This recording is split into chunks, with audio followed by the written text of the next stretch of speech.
মিষ্টি খাওয়ার পর সবাই মিলে বসে গল্প করছিলাম। তারপরে ওই 1:45-র দিকে আমরা নিচে নেমে এলাম, সবাই মিলে খাওয়া দাওয়া করব।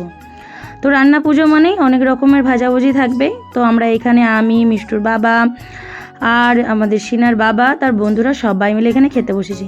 মিষ্টুও পাশে রয়েছে।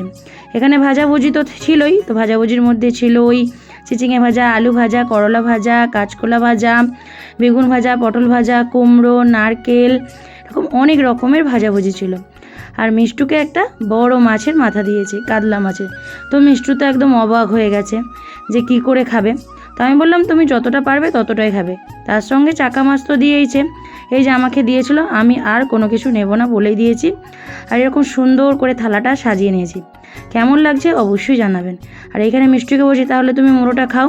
তো কোনো রকমের জিভটা ঠেকানোর পরে বলছে আমি আর খাবো না, আমি চাকা মাছই খাবো। যাই হোক, তারপরে খাওয়া দাওয়ার পর একটু ঘুমিয়েছিলাম, তারপরে গল্প করলাম, তারপরে ভাই, আমি, মা সবাই মিলে বাড়ি ফিরলাম। তো এইভাবেই আমরা সারাদিনটা কাটালাম। আপনাদের কেমন লাগছে ব্লগটা অবশ্যই কমেন্ট করে জানাবেন। ভালো থাকবেন, সুস্থ থাকবেন, আবার দেখাবেন নতুন ব্লগে নতুন কিছু নিয়ে।